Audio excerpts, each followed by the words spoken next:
Muchísimas gracias por esta bienvenida tan amable.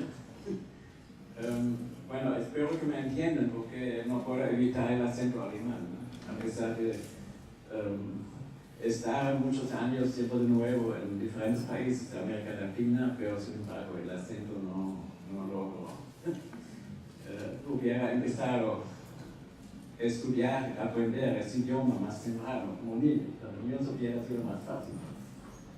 Aprendo más rápido, pero puedo ver con mis propios hijos que son nacidos en Nicaragua y ellos muchas veces están riendo sobre mí. Ya no, porque ahora son adultos, pero cuando estaban más chiquititos siempre estaban riendo sobre mi acento y corrigiéndome. Yo aprendí de ellos también en ese sentido.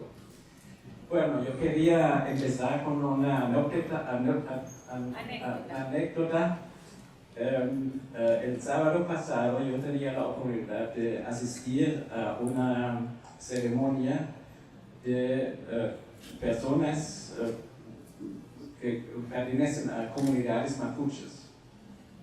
Y esa ceremonia, cerca de Santiago, fue combinado con un encuentro de niños. Y para preparar este encuentro, diferentes organizaciones en estas comunidades hicieron algo como una encuesta de los niños, ¿no? Los niños preguntando a los niños ciertas preguntas. Habían preguntado a los niños qué me pone triste, o qué me hace feliz, o qué es lo que más me gusta o no me gusta, como niña, como niño. Y estas preguntas, en el mismo encuentro que se celebraron allá, estas comunidades, ellos presentaron diferentes pósters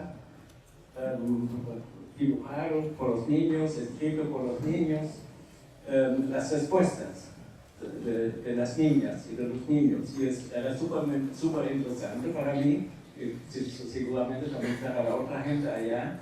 Y yo pienso que era una buena iniciativa porque realmente dieron la oportunidad a los niños de expresar lo que ellos estaban sintiendo, ya como se sentían, triste o feliz. Y evidentemente este ejercicio tenía también la intención de acercar a los niños a lo que llamamos los derechos de los niños, despertar la conciencia de los niños que tienen derechos. Y me parece realmente esta metodología de hacer estas preguntas eran, decimos, mejor o más cerca a los niños que solo preguntar a los niños qué derechos tienen o enseñar a los niños los derechos, porque muchas veces este tipo de metodología o de esta forma de enseñar derechos queda muy extraño para los niños. Tal vez aprenden o acumulan saberes sobre sus derechos, pero es más difícil relacionar esos derechos con su experiencia real en la vida. Y ellos realmente con esta encuesta, las personas directamente partieron de las experiencias de los niños. Sin embargo, me pregunté, y también pensando en algunas propias experiencias, que faltó algo aquí. No quiero criticar a las personas que hicieron allá, pero yo pienso aquí, los niños fueron preguntados por sus sentimientos, cada uno, individual. Pero las niñas y los niños no tenían la oportunidad de expresar de qué manera viven o que actúan, cómo actúan, sino era concentrado, las preguntas eran concentradas a lo que sienten. Y quería, por ejemplo, me recordé a actividades que nosotros practicamos hace muchos años en Nicaragua, donde organizamos talleres testimoniales con niños, así llamamos nuestras actividades, y los testimonios de los niños, y ya hicimos también preguntas. Entre estas preguntas eran las preguntas, por ejemplo, ¿cómo estás viviendo? Otra pregunta, ¿cómo quieres vivir? Las respuestas de los niños que recibimos en este momento eran reflexiones sobre su situación, su contexto de vida y también las necesidades de actuar en este contexto. Es decir, no solo expresar sus sentimientos, que tenía, pero importante, por supuesto, los sentimientos son importantes, sino también reflexionar sobre las condiciones de vida, sobre lo que hay que cambiar y qué ideas, qué visiones tienen los niños para cambiar. Es decir, los niños hemos visto como actores, ¿ya? Como dueños de derechos, ¿ya? O sujetos de derechos, pero al mismo tiempo, o en ese sentido, que ellos también son actores. Y yo pienso eso es importante, ver a los niños, bueno, no solo como personas que tienen individualmente cada uno sus sentimientos, sino también tienen capacidad de actuar, ¿ya? Y capacidad también de reflexionar sobre las condiciones en que viven. Y por supuesto, en las respuestas de los niños allá en el encuentro encontré también algunas reflexiones de los niños, por ejemplo, cuando contestaron la pregunta, ¿qué te sientes, o qué te sientes triste? ¿Por qué cosas? Ellos explicaron también algunas críticas, ya, sobre lo que tenían que vivir. Bueno, yo quería hablar, o es mi tema, aquí hablar de infancias del sur global. El sur global, bueno, cuando utilizamos este término del sur global, nos referimos decimos al orden del mundo, ¿ya? Hablamos del sur y del norte, y en el contexto de lo global o de la globalización, y creo el sentido de utilizar este término es que evidentemente hay una estructura o un orden en el mundo que es bueno, que es característica, ¿cómo decirlo en español? Que tiene características problemáticas, en el sentido que hay grandes desigualdades en el mundo. Y esas desigualdades afectan, por supuesto, también a los niños. Pero yo entiendo, decimos el término sur global, no simplemente en el sentido geográfico, es decir, todos los niños en África, Latinoamérica, sino en el sentido, quiero decir, geopolítico. Es decir, el sur global se encuentra también en el norte del mundo. Por ejemplo, si miramos a niños migrantes allá, o niños que viven allá en la pobreza. Pero por supuesto, la mayor parte de estos niños, que son niños del sur global, encontramos en el sur geográfico, principalmente, ¿ya? En otras palabras, en regiones del mundo que fueron colonizados. Y así entiendo, si intento hacer una definición, ¿ya? Que siempre una definición solo puede ser incompleta o abstracta, quiero definirlo de manera que niños y niñas del sur global son tales niños que son afectados por las herencias del colonialismo y actualmente por las implicaciones de lo que sociólogos llaman la postcolonialidad. Es difícil o casi imposible ahora identificar a los niños con nombres, esos niños con nombres, pero en general tal vez podríamos decir que esos son niños, por ejemplo, que están obligados a vivir en la pobreza, o son niños que son más que otros niños discriminados, ¿ya? O tienen que sufrir no solo discriminación, sino también violencia. Niños que son marginados, no tomados en cuenta, o en general, como dicen, hay una palabra en inglés que me parece que expresa bastante bien las características de estos niños. Dice the children out of place, o niños fuera del plazo, fuera del lugar. si intentamos a denominar grupos de niños, ¿ya? Que siempre son solo una parte de esa población infantil, podemos referirnos, por ejemplo, a niños migrantes, sea en el norte, sea en el sur, podemos referirnos a niños trabajadores, por ejemplo, o niños que viven en la calle, ¿ya? O niños indígenas. Se podría enumerar más grupos de niños y nunca somos completos, ¿ya? Cuando enumeramos diferentes grupos de niños, solo para dar una impresión. Bueno, cuando hablamos decimos de infancias, que evidentemente son diferentes. Decimos las condiciones de niños o las vivencias de niños son diferentes, dependen de las condiciones sociales en que viven, depende también su sexo y la forma en que este sexo está visto ya, en las sociedades donde viven.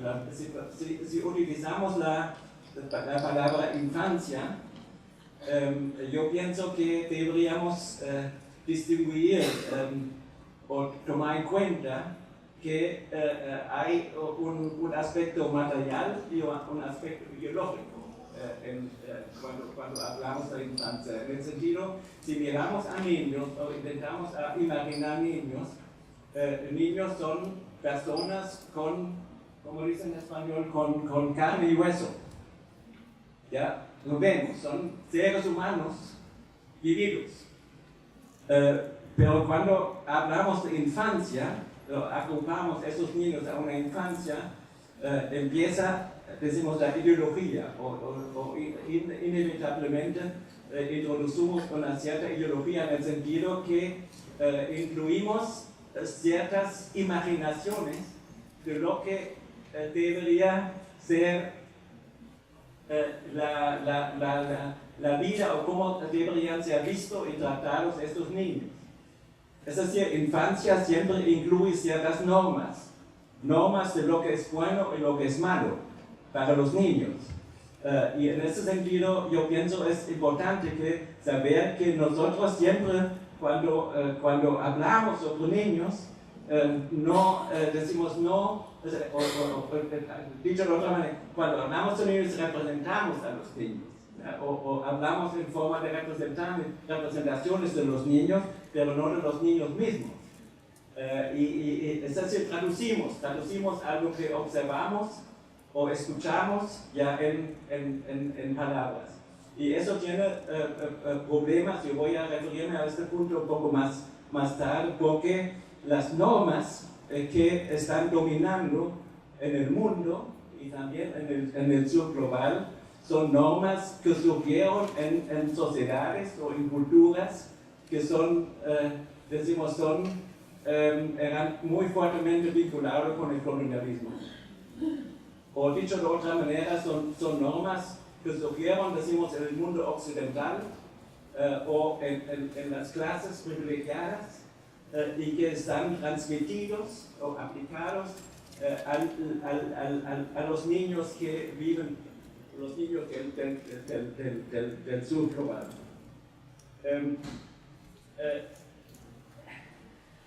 Bueno, yo voy a estoy buscando la palabra española. Yo voy a regresar a este punto. No quiero referirme en este contexto a otra cosa. Decimos, esta idea, decimos, de infancia, que voy a explicar un poco más luego, o concretizar un poco más luego, era también detrás del proceso de la colonización. Por ejemplo, aquí en América, cuando los españoles, los portugueses o los ingleses entraron a este continente, ellos prácticamente han denominado todas las personas que encontraron, los seres humanos que encontraron este continente, porque ya estaban viviendo algunos, niños, los cualificaron como niños. Y ya, pero hablaron de ellos como niños en el sentido de infancia de algo que todavía no es civilizado o todavía no es desarrollado. Es decir, decimos la palabra infancia fue utilizado ya en este tiempo para, no quiero decir para intencionalmente discriminar otras poblaciones, pero por lo menos para devaluar la calidad de seres humanos de estas personas, y de esta manera también justificando una cierta forma de tratamiento que tal vez podríamos llamar paternalista. ¿Ya? No siempre, claro, sabemos que se mató un montón de gente, los pueblos originarios, pero más allá también se practicó prácticamente un paternalismo tratando estas personas igual que edad tenían, como los colonizadores imaginaban niños. Y eso exactamente es lo que se entendió en estos tiempos como infancia. Y todavía estas ideas de infancia se transmiten hasta hoy, por ejemplo, cuando se habla de la infantilización de personas, usualmente referido a personas adultas, devaluando estos adultos como personas plenas, ya que todavía no son personas completas, pero exactamente en este sentido se utiliza la palabra infancia también para caracterizar a niños como personas que todavía no son, ya aún no, que tienen que ser desarrollados o tienen que ser civilizados, etc. Y esta idea de la infancia creció, como ya mencioné, en el siglo XVIII, XIX, en Europa, o en el mundo occidental. Y yo no quiero decir que todo está malo, ¿ya? Solo quiero decir que que hasta hoy se utiliza este término infancia a veces para disminuir, por ejemplo, las capacidades de niños. Pero decimos, el contenido de esta ideología es más complejo. Por ejemplo, incluye no simplemente que decimos devaluar la existencia de niños, se reconocen niños como seres humanos, se permite, por ejemplo, a los niños una cierta medida o una cierta forma de autonomía, ¿ya? Donde los niños pueden desarrollarse, por ejemplo, en instituciones de educación, ¿ya? Pero siempre los niños en ese sentido están vistos como personas que son menos desarrollados que los adultos, ¿ya? Y al revés, se imagina que los adultos son personas desarrolladas. Y yo pienso, vale la pena reflexionar críticamente sobre esta idea que los adultos siempre son más desarrollados o más racionales o más capaces que niños. Yo pienso vale la pena de cuestionar esta imaginación jerárquica y mirar más a las diferencias. Decimos, los niños son diferentes de adultos, ¿ya? Y es inevitable que distinguimos entre adultos y niños, ¿ya? Pero sin embargo se debería preguntar también si realmente los niños simplemente pueden ver visto adecuadamente si son vistos como menos desarrollados, ¿ya? En lugar de estar diferentes y tener posiblemente capacidades ya que los adultos no tienen o ya no tienen. Eso es un aspecto, decimos, de esa ideología de la infancia. Otro aspecto es que prácticamente esta ideología de la infancia está basando en la idea que los niños tienen que ser separados del mundo de los adultos. Decimos, bueno, tienen que ser separados porque necesitan una cierta forma de protección, porque el mundo adulto parece peligroso o no adecuado para niños. Pero esta separación tiene como consecuencia, intencionalmente o no intencionalmente, la consecuencia que los niños son prácticamente excluidos de la sociedad. ¿Ya? Con buenas intenciones, pero son excluidos en el sentido que son excluidos también de asumir responsabilidades, o son excluidos de contribuir participando en decisiones de la sociedad. Es decir, los niños son, si seguimos esta ideología, los niños no son reconocidos, decimos, como seres humanos en un sentido pleno, ¿ya? Pero siempre les pido no perder la vista que yo pienso es importante reconocer que niños son diferentes de adultos.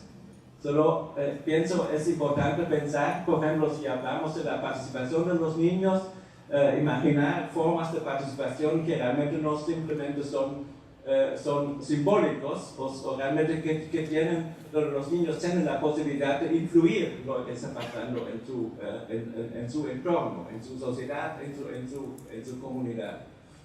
Y bueno, y yo pienso sería interesante si estudiamos, decimos niños del sur global, si posiblemente en sus vidas están muchos elementos que contradicen a esta ideología en la infancia.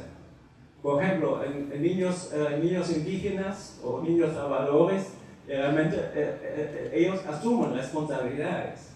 Y asumen responsabilidades muchas veces en condiciones que son un problema para los niños, porque no son adecuados a las características biológicas de los niños, pero también podemos observar que los niños no son simplemente separados del mundo del adulto, en el sentido de que ellos no tienen la posibilidad de contribuir a lo que está pasando en su comunidad, en su sociedad. Yo estudié este tema mucho porque yo trabajé mucho con niños salvadores, y estos niños salvadores muchas veces critican las condiciones en que tienen que trabajar, pero lo que valoran positivamente es que pueden contribuir, por ejemplo, a ayudar a su familia. ¿Ya? Jugar un papel útil, jugar un papel importante, ¿ya? para la sociedad, y reconocer o reclamar que realmente trabajar significa, cada sociedad hay que trabajar, y hay que, porque si nadie trabaja, la sociedad no puede existir. La cuestión solo es, en este contexto, en qué condiciones trabajan los niños. Y eso es, a pesar de ser sociólogo por mucho tiempo, yo aprendí mucho de estos niños, cuando ellos, por ejemplo, me explican que para ellos no es el problema que trabajan, sino el problema son las condiciones en que trabajan. ¿Ya? Debería ser claro que se debería distinguir, ¿ya? entre estos dos aspectos del trabajo. Bueno, sí, nosotros tenemos una visión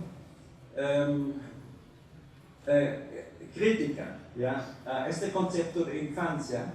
Yo pienso que se debería también reflexionar críticamente a ciertos usos de los derechos de los niños. Yo pienso que es muy importante que existen derechos, entre tanto, para los niños. Ya, ahora sabemos que hace 30 años existe la Convención Internacional de los Derechos del Niño. Y yo pienso que es un avance muy grande que los niños son vistos como sujetos de derechos. Que ellos mismos, decimos, son personas que no solo, solo pueden contar con la benevolencia de los adultos, ya que los adultos son amables, ofrecen ciertos beneficios, sino tienen el derecho ya a estos beneficios, o tienen el derecho a ser tratado de manera digna. Es un punto muy importante. Pero yo pienso, si miramos a los derechos de los niños, es necesario andar un paso más adelante, realmente entender estos derechos no simplemente como derechos que garantizan o que obligan a estados, a autoridades o los adultos de tratar a los niños de una manera digna, de una manera amable, sin violencia, sino que los mismos niños tienen también el derecho de practicar estos derechos, ya como personas, ya en el sentido de reclamar estos derechos, pero también actuar ya en el sentido de esos derechos. Y eso se refiere principalmente a la cuestión de participación, de qué manera participan niños en la sociedad. Y si miramos a la Convención de los Derechos de Niños, realmente los niños tienen también esos derechos de participar. Pero tienen este derecho solo hasta un cierto punto. El punto que tienen el derecho que son escuchados por los adultos. ¿Ya? Y que los adultos deberían tomar en cuenta lo que opinan, ¿ya? Los niños, las voces de los niños. Pero no están incluidos automáticamente que los niños mismos también pueden tomar decisiones. Y por supuesto, con esto no quiero decir que los niños siempre saben mejor que un adulto, que es importante o que es bueno para ellos, pero si entendemos, decimos, de los derechos de la participación, en ese sentido que los niños realmente también pueden tomar decisiones, es más fácil imaginar que hay que dialogar, ¿ya?, entre niños y adultos sobre lo que debería o de qué manera niños deberían ser tratados. Bueno, ¿cuánto? 5, okay. 5 minutos. Bueno, y yo pienso un reto es, si hablamos de niños del sur global, es si estos niños del sur global hacen experiencias o viven en condiciones que muchas veces, como puedo decirlo, provocan o animan capacidades en los niños que contribuyen a sentirse más responsables que está pasando en el entorno de los niños. Si miro, por ejemplo, a muchos niños que viven en condiciones privilegiadas, decimos en mi país, en Alemania, donde vivo principalmente, estos niños, si intento hablar con estos niños ya sobre lo que está pasando en su sociedad, hasta 15, 16 o 7 años, muchas veces no parece estar capaz de reflexionar sobre esto, porque no tienen la experiencia.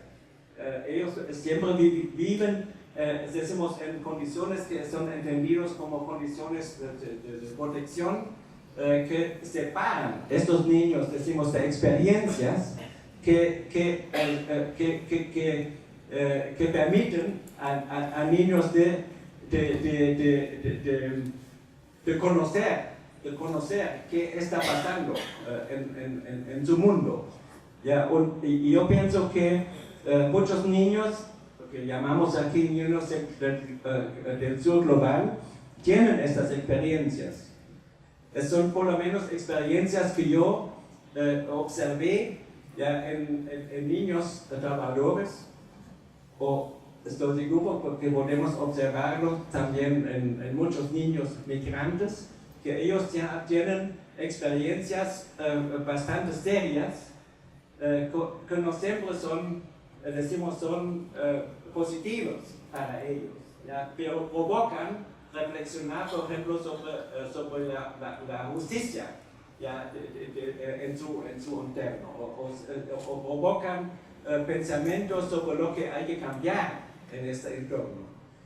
Y eso no es siempre una una cuestión decimos, de la educación formal, o educación en el sentido formal.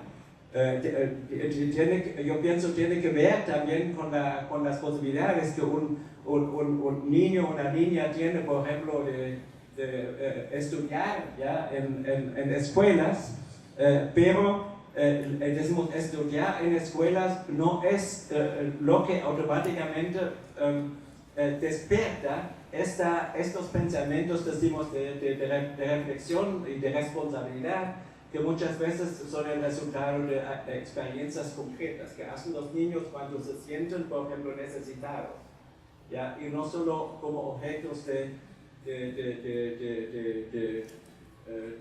enseñanza, ¿ya? Bueno, pero eso es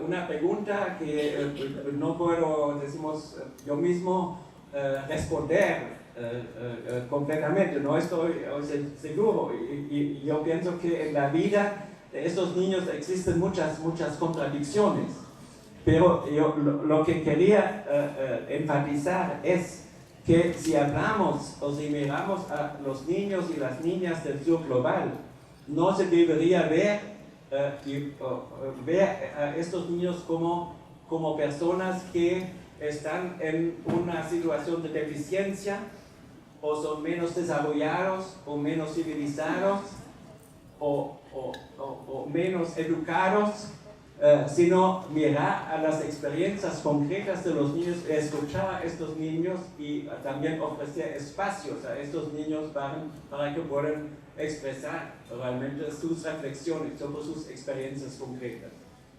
Y esas experiencias son, yo pienso, muchas veces ¿cómo puedo decir en español? Son una base ya para ser actores, para sentirse responsables y hasta que organizarse en grupos, organizarse en movimientos sociales y jugar un papel influente y posiblemente ya, un papel importante ya, en sus comunidades y sociedades donde viven. Bueno, hasta este punto. Gracias, ¿no?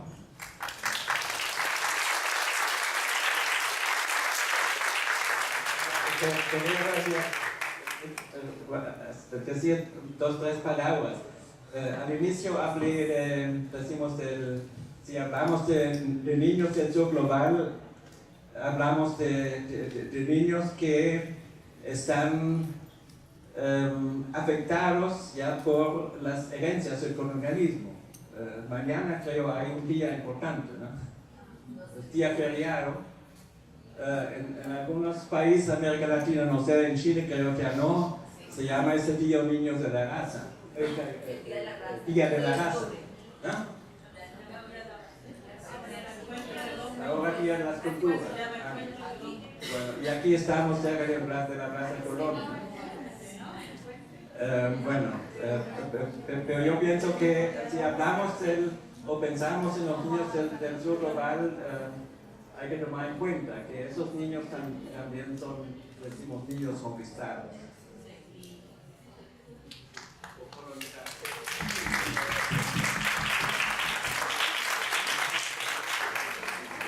Bueno, agradecemos mucho la conferencia de Manfred y ahora vamos a dar la palabra a ustedes. Aquí hay un micrófono, ¿me puedes ayudar, por favor? Ahí se enciende. Y la idea es que puedan presentarse, decir su nombre, quizás lo que quieran decir de ustedes, y un comentario, una pregunta en torno a lo que nos ha planteado Manfred sobre las infancias del sur global. Yo me equivoqué ahí en el título porque puse en el sur global, y como él dice, en realidad es del, ¿no? Por esta como comprensión más que geográfica, geopolítica. Así que abrimos la palabra. Hola, buenas tardes a todas y a todos. Mi nombre es Pamela Moya y yo soy coordinadora del Centro de Apoyo a Víctimas de Delitos Violentos del Ministerio del Interior. Y bueno, primero quería decir que encontré igual buena la exposición. Pero a la vez también quería hacer un comentario. Creo yo que es súper válido, o sea, es súper importante efectivamente ver a los niños y niñas, y adolescentes obviamente, como sujetos de derecho. El problema de eso es que, por lo menos acá en Chile, los niños, si bien tienen derecho, pocos lo conocen y pocos saben cómo ejercerlo. De hecho, los niños y niñas en Chile hoy día, para poder ejercerlo siempre lo tienen que hacer a través de un adulto, ¿ya? No hay una forma directa en que un niño, una niña o un adolescente tenga la capacidad de ir y exigir directamente que se respete ese tipo de derecho y que a la vez lo conozcan desde el colegio. Yo creo que esos son pasos que como sociedad tenemos que ir avanzando a eso, en verlo como niños, niñas y adolescentes empoderados, capaces no solo de saber que tienen derechos, sino que también de poder ejercerlos y de una forma autónoma. No necesariamente siempre a través de los adultos, porque muchas veces la decisión de ejercer un derecho por parte de un niño o una niña va a depender de la voluntad que tenga ese adulto de hacer la denuncia, exigir una medida de protección. Y yo creo que en parte eso es lo que hoy día tenemos que comparto ahí con el expositor, que tiene que ver con ver a los niños como sujetos no solo de derechos, sino que capaces de ejercerlos y exigirlos. Yo creo que eso es otro punto que deberíamos invitar a toda la sociedad a reflexionar. Gracias. Hola, mi nombre es Karen Lawes, soy del Instituto Nacional de Derechos Humanos. Quería hacerle una pregunta al expositor. ¿Cómo él ve, desde lo que plantea la declaración, la Convención de los Derechos de los Niños, Niñas y Adolescentes, el concepto de la autonomía progresiva? Porque finalmente también es uno de los principios que promulga la declaración, así como también el interés superior del niño y otros. Pero la autonomía progresiva implica también que autonomía progresiva, en donde lo que potencia es finalmente también esta mirada de que el niño, ¿cierto? Tiene poca, desde el nacimiento en general, tiene que tener un acompañamiento y un resguardo, una protección, pero esta tiene que ser progresiva, hasta que, ¿cierto? Mi pregunta apunta directamente a los resultados del estudio tuyo que hiciste, en función de cómo visibilizaste esa autonomía progresiva en estos chicos, en donde su ejercicio del derecho al trabajo, por ejemplo, lo ejercían en tu estudio. Un poco como si eso lo pudiste visibilizar en la muestra que tuviste. Gracias, Karen. Aquí entonces la última. ¿Hay alguna otra más después? ¿No? Ya. ¿Acá? No, algo. ¿Su nombre? Esperanza Patiño. Esperanza. Por lo cierto, soy colombiana, ¿no? Entonces, aquí con las compañeras están hablando de que el 12 de octubre se celebra el 12, ¿cómo es el Encuentro de Mundos. En nuestro país se llama el Día de la Raza, que es el 12 de octubre de 1492, que fue que Cristóbal Colón llegó a los... Era como para aclararles. ¿Alguien más que quiera decir algo, un comentario o una pregunta para Manfred? Aquí, la última, y ahí ya damos la palabra. Hola, buenas tardes. Mi nombre es Carla Basigalupo, soy geóloga y me gustaría hacer un alcance a lo que dijo respecto a que no tenemos que tratar a los niños como niños, o más bien tratar a los niños como adultos.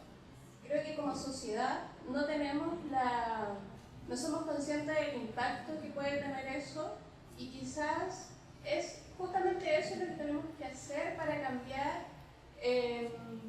esta vulnerabilidad que tenemos con los niños. Justamente lo que dijo arriba Pamela, sobre cómo los niños y jóvenes se pueden empoderar, quizás justamente ese es el camino. Dejar de tratar a los niños como niñas, sino que tratarlos como adultos, dejar de mostrarles el mundo como un mundo de fantasía, dejar de infantilizar el mundo y mostrárselo como es. Creo que como padres muchas veces se comete ese error, se trata de proteger al niño y se lo envuelve en una cápsula que lo priva quizás justamente de sus derechos o de empoderarse de sus derechos. Eso es algo que quería decir. Muchas gracias. Gracias, Carla. Veo que tu comentario fue una semilla porque creció de inmediato aquí. La última y ahí ya damos la palabra.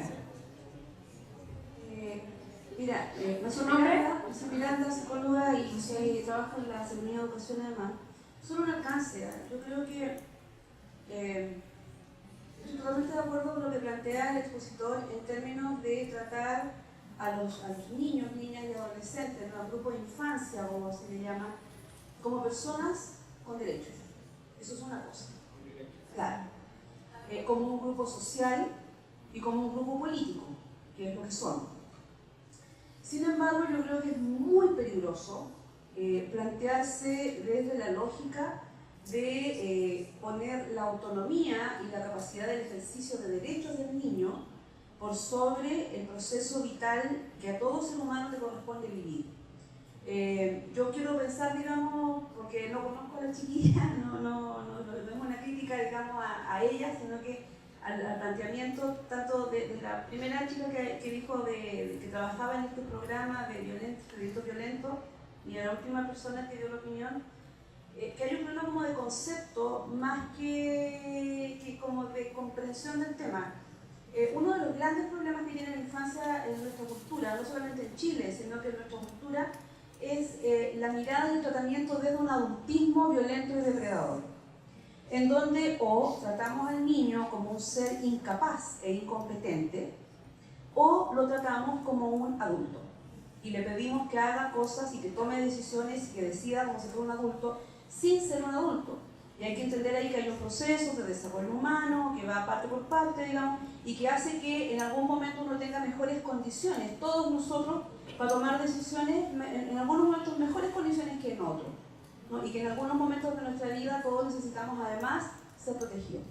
Yo creo que una de las peores consecuencias de nuestro momento actual en el mundo, no solamente en Sudamérica o en Chile, es precisamente que las decisiones que se toman en las altas esferas por adultos no consideran las variables o los impactos que eso puedan tener en los niños. En el caso, por ejemplo, de los niños migrantes, los niños generalmente no deciden migrar. Esa es una decisión que toman sus padres, ¿no? Y los padres deciden migrar no porque están aburridos de vivir donde han vivido siempre y porque ya se cansaron de ver a su mamá y a su vecino y al tío con el que crecieron, sino que porque las condiciones de su país los obligan a migrar. Y desde esa perspectiva, entonces, el tema va más por el lado de cómo nosotros como sociedad y como Estado, porque el Estado somos todos, el gobierno, nosotros, todos somos Estado, ¿no? Cómo nosotros somos capaces de generar condiciones para que se tome la decisión que se tome y tome el curso que tome, ¿no? Una sociedad o un grupo, esto tenga un impacto lo menos violento y negativo en los niños. Yo no creo que el tema sea entregarles autonomía total a los chicos. No creo tampoco que el tema sea tratarlos como adultos, porque la verdad es que la infancia es una etapa de la vida maravillosa que además es ultra necesaria para crear adultos coherentes y completos y enteritos. Entonces, solamente eso, ¿eh? Cuando nosotros hablemos de esto, tratemos de hablar como del respeto a la infancia, como del respeto a la persona y de la capacidad de ejercicio y del deber que tenemos los adultos, efectivamente, de vehiculizar, ¿no? Esos derechos que a veces, muchas veces, a nuestros niños, niñas y adolescentes se les vulneran. Eso. Gracias, Maciel. Vamos a dar la palabra para que responda más, porque ya como que salieron hartas aristas, ¿cierto? Entonces ahí ya sé que hay una palabra pedida allá arriba. ¿Dónde empezar? Ustedes me han dicho tantas cosas importantes.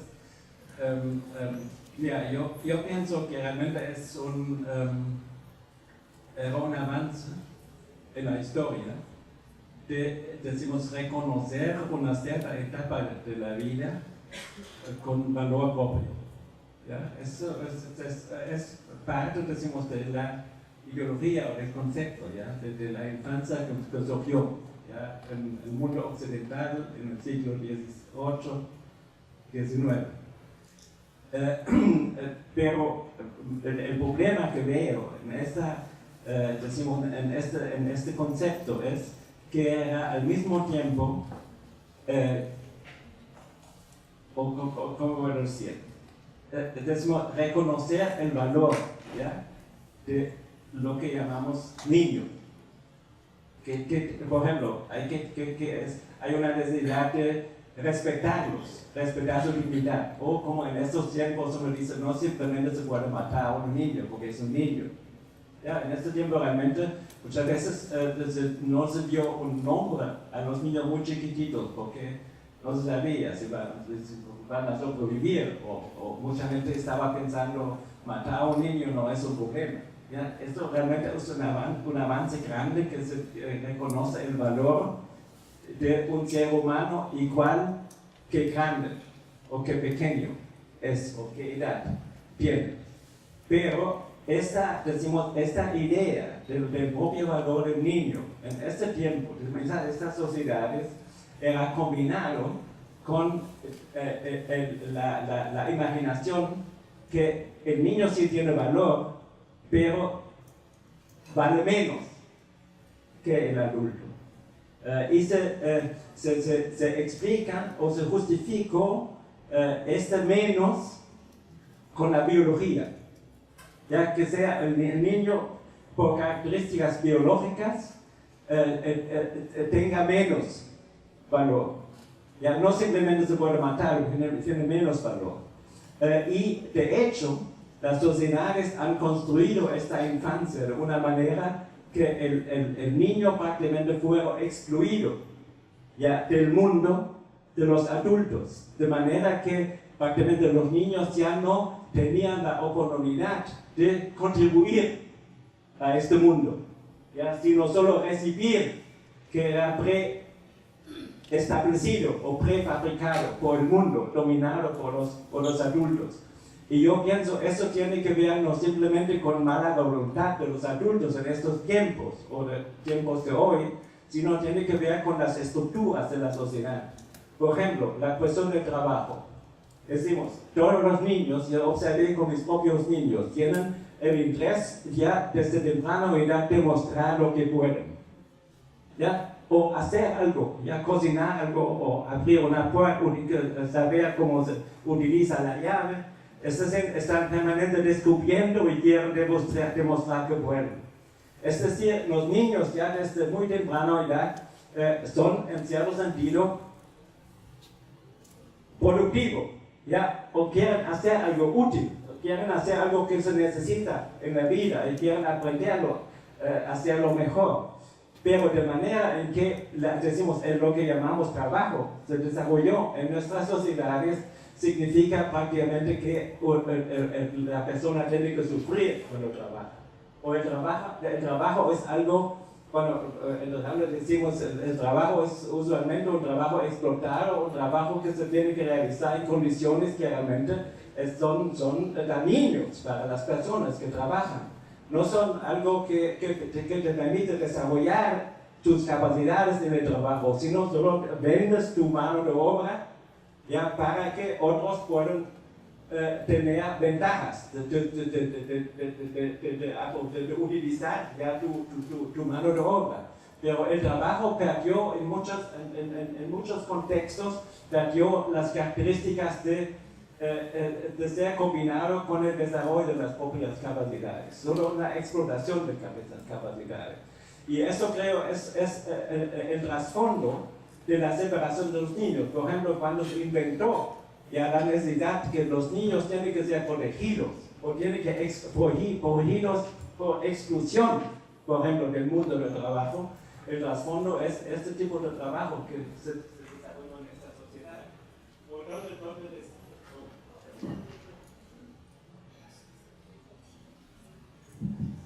O donde se empezó a separar el mundo del trabajo del mundo privado. ¿Ya? Y lo que pasa en el mundo privado ya no se entendió como trabajo.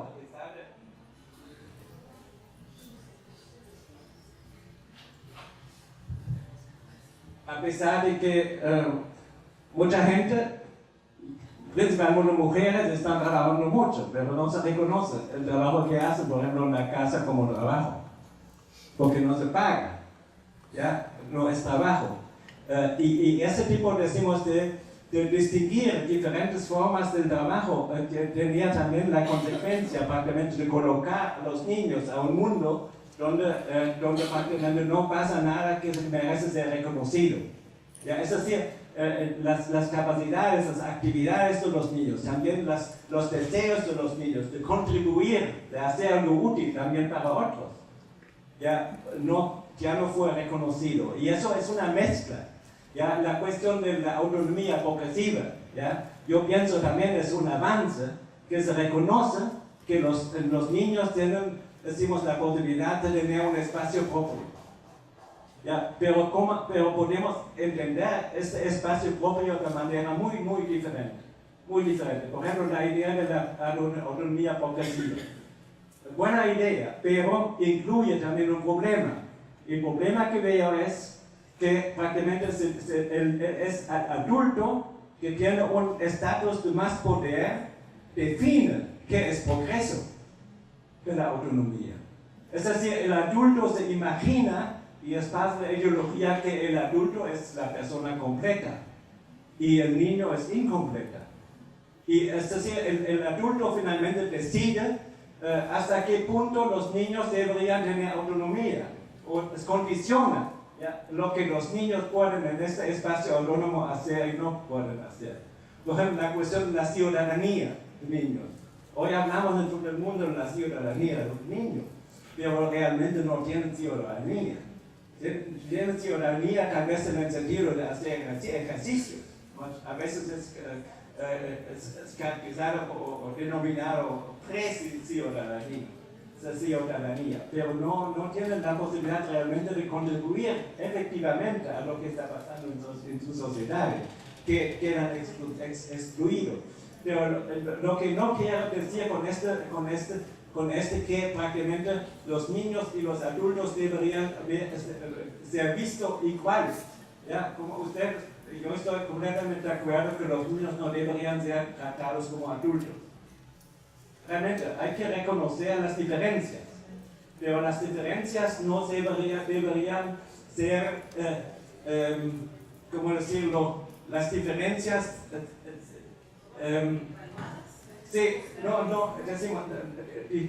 sí, diferente, pero no menos, ¿ya? Menos. Y también está dispuesto a aprender de los niños. Pero muchas veces los niños saben cosas, ya pueden hacer cosas, imaginan cosas. Por ejemplo, cuando los niños están filosofando sobre su mundo, tienen sus preguntas sobre el mundo. Son preguntas que nosotros como adultos muchas veces ya no tenemos, porque estamos tan acostumbrados. O la cuestión de prejuicios, por ejemplo, el racismo. Yo observé en ese encuentro con los niños mapuches allá, que estaban dos niñas evidentemente migrantes de Haití, ¿ya?, por su color de piel. Y finalmente hemos visto también que realmente no hablaban bien español, y eran con sus papás allá. Y los papás estaban completamente separados de los otros. No había prácticamente comunicación, pero entre los niños empezó muy pronto la comunicación. ¿Ya? Entonces, es decir, los niños no están incluidos, ¿ya?, del mundo de los adultos. Se sienten más iguales a otros niños y también están más capaces, ya, de desarrollar sentimientos, ya, de hermandad, de solidaridad o de igualdad con otros niños. Otra vez por el punto con los derechos, ¿ya? Yo pienso que, por supuesto, es necesario que niños conozcan sus derechos y que siempre de nuevo hay que empezar, que los niños conozcan los derechos, porque cuando los niños nacen, claro, no saben nada de los derechos y deberían aprender que tengan los derechos. Yo no quería decir que no, para mí no es suficiente que los niños solo conocen derechos, ¿ya?, en el sentido que pueden enumerar cuántos derechos tienen o qué derechos tienen, sino que se enseña los derechos de los niños de una manera que permita a los niños de relacionar esos derechos con sus propias experiencias.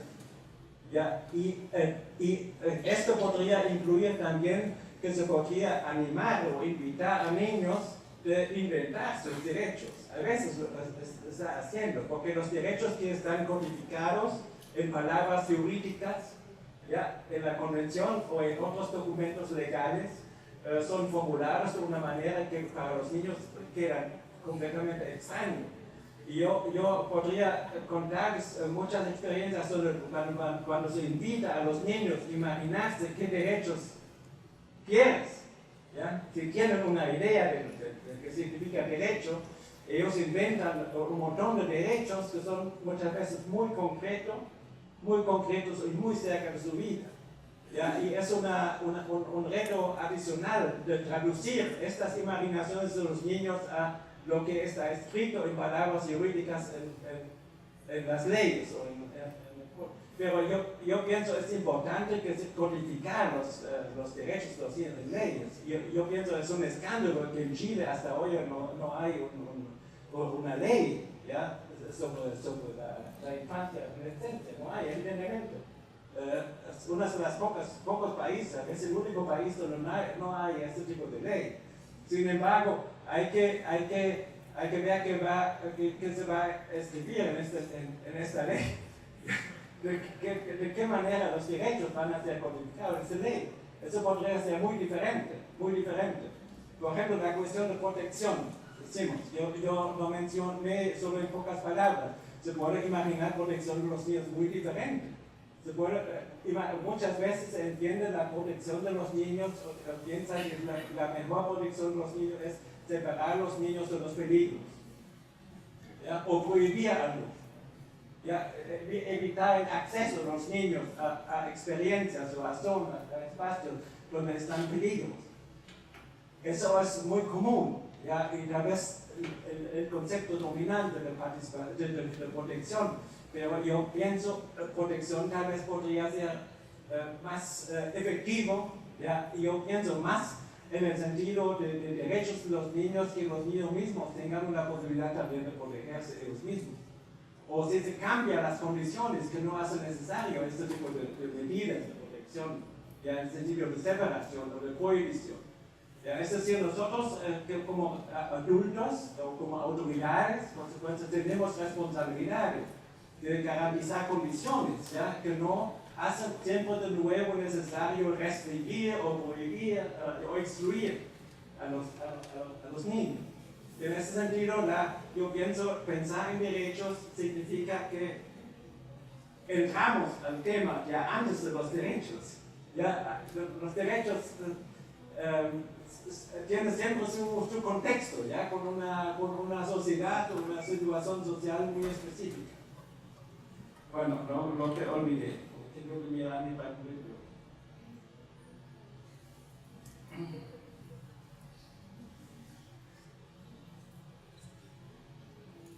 Yo tengo todos. Solo su referencia de Colombia con el Día de la Raza. Yo me recuerdo en Nicaragua, en la revolución, bueno, en 79 se eliminó el Día de la Raza, pero cuando prácticamente acabó la revolución y entró otro gobierno, reintroducieron el Día de la Raza. Y el ministro de Cultura en ese tiempo, me recuerdo todavía cómo él justificó esta reinvención con 3 argumentos o pseudo-argumentos. Dice, primero por la sangre, segundo por la cultura y tercero por la lengua, por el idioma. Eso es su justificación y eso es realmente una justificación puramente racista. ¿Ya? Y el Día de la Raza es algo racista y mucha gente tiene que sufrir sobre eso. Y bueno, hoy recibí una nota de compañeros de España que dicen que hay que por fin terminar celebrar este día, celebrar como día feriado y también cambiar el nombre, pero eso no es la solución. Llamamos Día de Cultura. En España se inventó este día, no sé ahora cómo se llama este día en España, pero era introducido como día feriado durante el franquismo.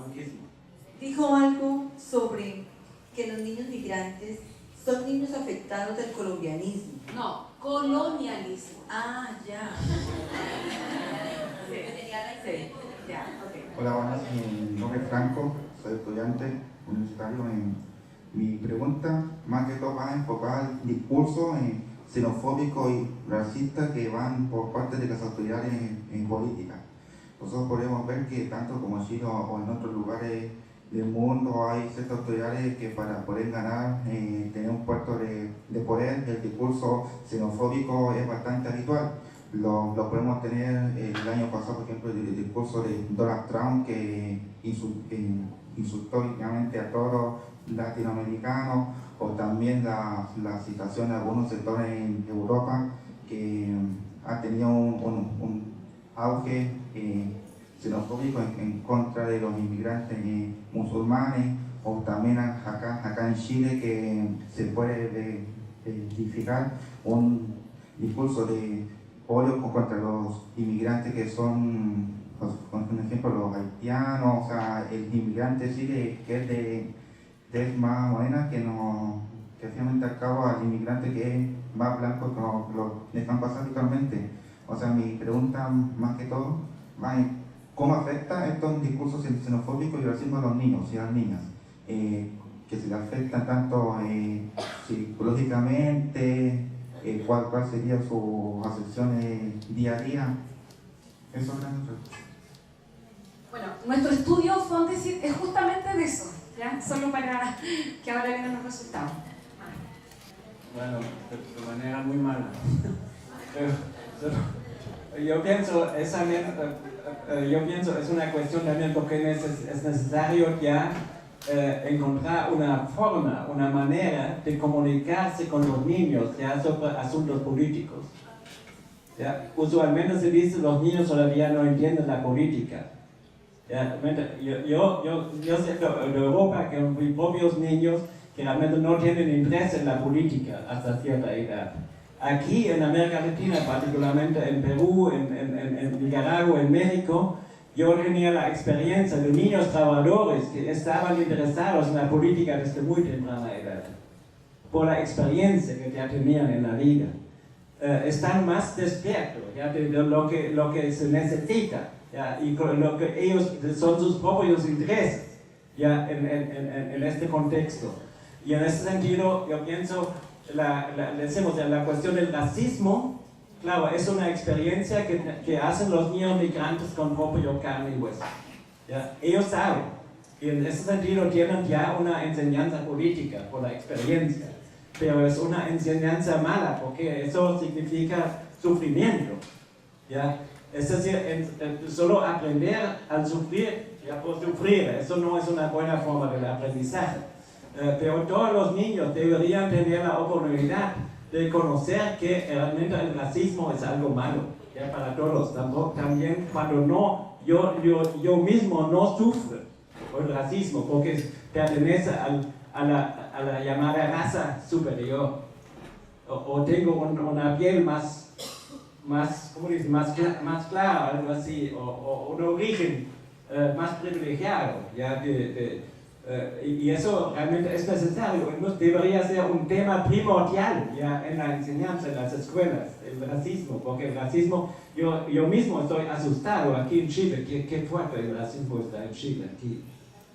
A veces estaba pensando que solo es una cuestión de Europa, o los alemanes, sobre todo, que son racistas, muchos son racistas. No saben ellos mismos muchas veces que son racistas. No es una cuestión de conciencia, es una cuestión de la actitud, ¿ya? Detrás de la conciencia, o debajo de la conciencia. Y realmente es para mí un tema primordial que no se debería empezar muy temprano.